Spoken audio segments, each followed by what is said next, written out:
My first experience in a developing country was on a family vacation to Bangkok, Thailand, when I was in high school. We went on a canal boat ride through the Chao Phraya River through a village on stilts. And we're cruising along past the first house, and someone's clearly just been doing their laundry in the river right there in front of their house.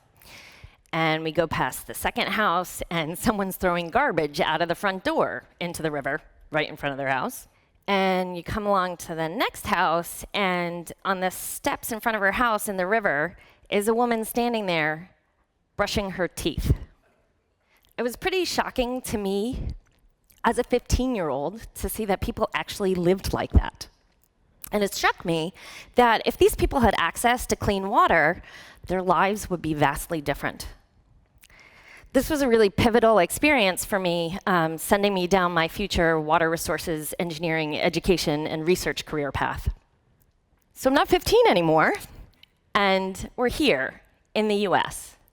And here, now, I worry that we are not quite so far from those kind of water quality conditions as we'd like to think. I do know that if we maintain the status quo for stormwater infrastructure design, we will go backwards. I believe that a radical shift in our approach to urban stormwater infrastructure design is essential for providing clean water for our future. In this quest, roof runoff is critical, and using green infrastructure technologies offers us the innovative solutions that we desperately need. The American Society of Civil Engineers consistently gives our nation's aging infrastructure a D+ grade. When it comes to stormwater systems, our existing and old systems can no longer technically address all the different ways that stormwater runoff impacts our day-to-day lives. The design of our existing infrastructure focuses on big storms and big floods, and we haven't paid attention to the details. You may not even notice when it rains half an inch here or there. Except maybe you forgot your umbrella and bad hair day coming. Or maybe your clouds have silver linings because the garden always needs water. That's my mom. Me, I hate wet feet. I have 4 pairs of rain boots. Now, this becomes something of an occupational hazard because I am out there measuring rainfall and runoff all the time. Our traditional urban drainage systems whisk away stormwater runoff quickly and efficiently. It comes off of rooftops down gutters and downspouts. It comes off of streets and sidewalks and parking lots, into catch basins and down into buried pipes. It's out of sight and out of mind. All these water-shedding, impervious surfaces are ubiquitous in our built environment. And it only takes 1/10 of an inch of rainfall for runoff to start flowing off of impervious surfaces. That's less than about a tablespoon of water. And when we couple that with statistics that tell us that in the New Jersey and New York area, about 80% of our day-to-day rainfalls are less than 0.8 of an inch, that's like a couple of tablespoons. What that means is that we're getting a lot of runoff happening every time it rains, and that runoff is moving really quickly through our systems. Now, here in Hoboken, New Jersey, or across the Hudson River in New York City, in Seattle, Washington, in Portland, Oregon, in Milwaukee, Wisconsin, in London, in Paris, in many older cities around the world, all that water flows into what's called a combined sewer. During dry weather, the only flow in the sewer is domestic sewage. That's what goes down the drain or is flushed down the toilet. Now, those pipes lead to a wastewater treatment plant, where that water is treated to safe levels, in theory, before it's discharged into the environment. During wet weather, stormwater runoff, and also snowmelt, also flows into the pipe, hence the term combined sewer. It's a single pipe that carries both stormwater runoff and domestic sewage. Of most concern to me, and arguably the most alarming for public health, is that the capacity of these combined sewers can get overwhelmed, even when it rains just a few tenths of an inch, just those few tablespoons. And in those instances, that mixture of domestic sewage and stormwater runoff discharges untreated and uncontrolled into the nearest waterway. It bypasses the treatment plant. This is called a combined sewer overflow, or CSO. For public health and the environment, it's the domestic sewage that's the problem.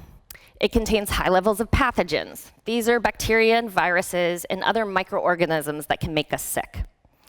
So let's be clear.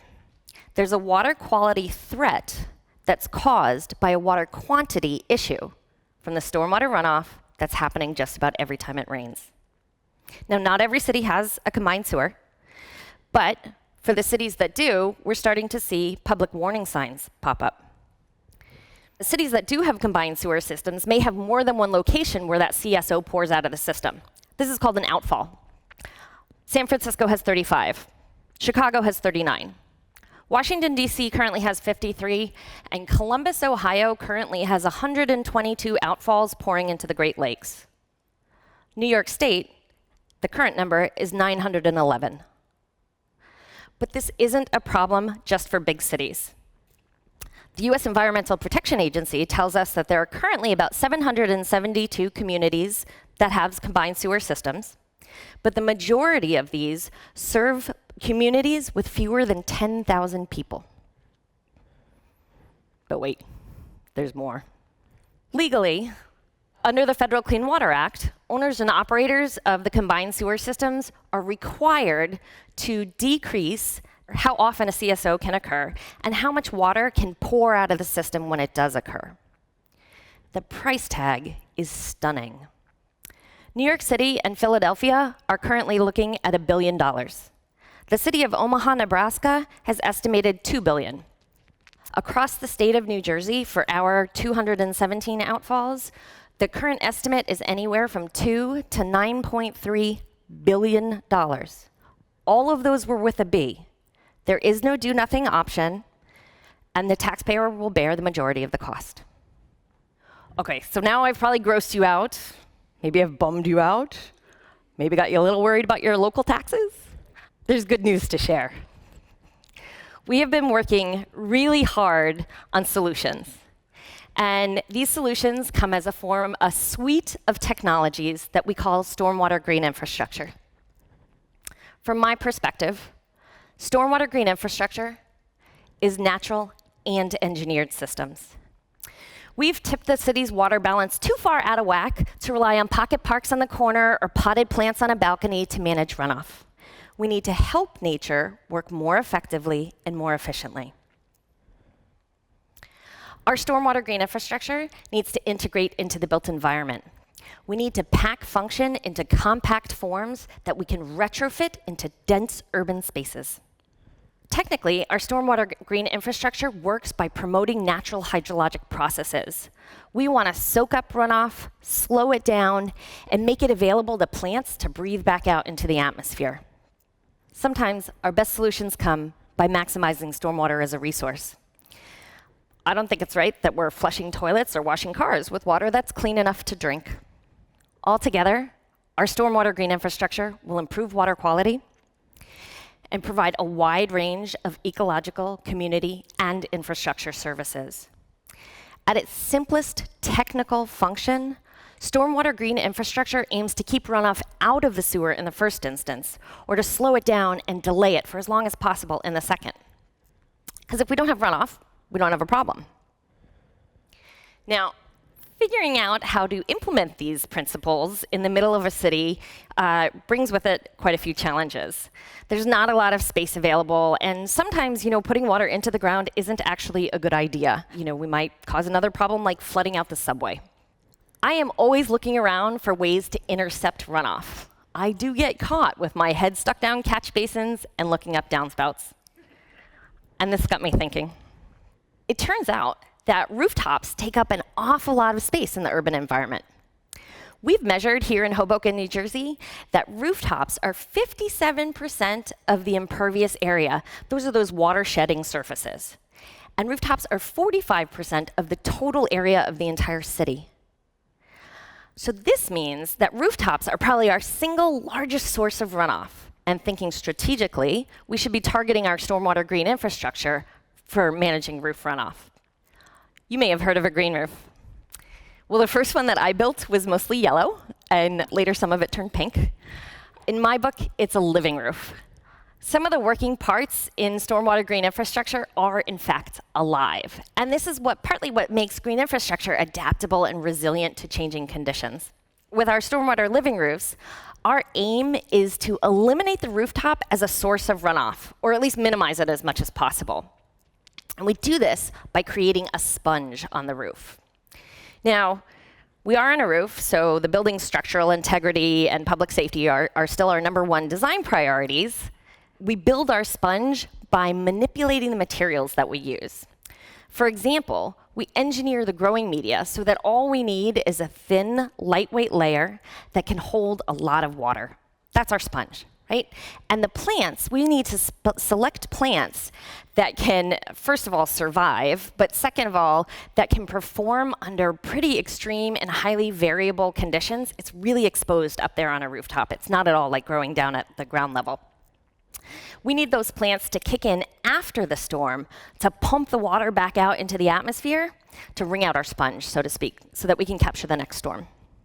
There are going to be scenarios where a living roof is just simply not a feasible technology. Too many HVAC units on the rooftop, too many satellite dishes, or sometimes you physically just can't even access the roof to install a living roof.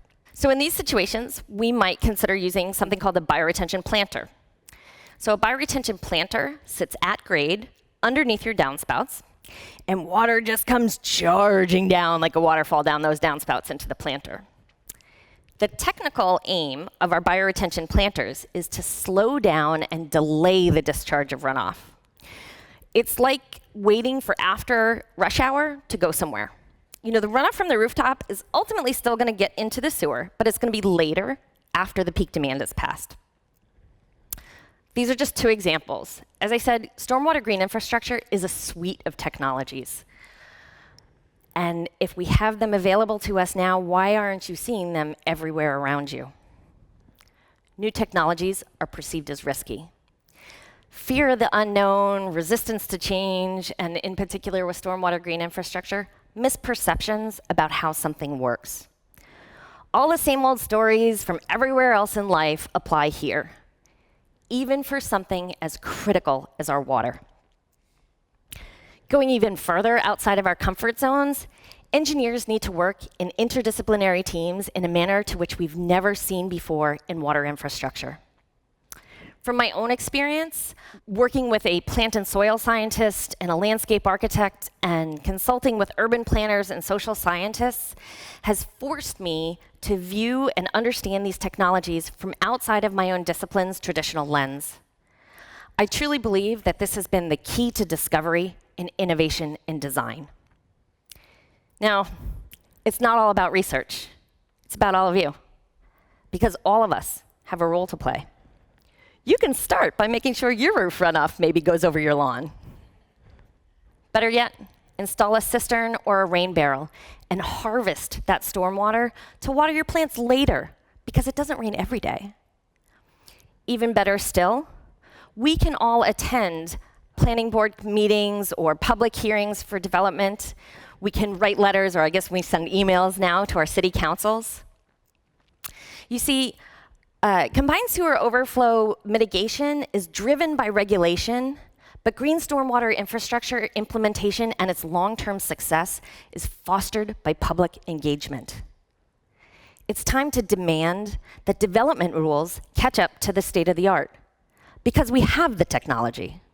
These days, we are all about multitasking. With a living roof, we can partner a living roof with solar panels, and both systems work more efficiently and more effectively. We can use cisterns to harvest stormwater for non-potable uses. Almost all stormwater green infrastructure provides amenity space.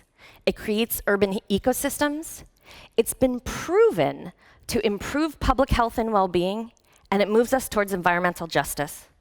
All the while, our stormwater green infrastructure is protecting our waterways drop by drop. I challenge you to find another form of infrastructure that can do all that. Thank you.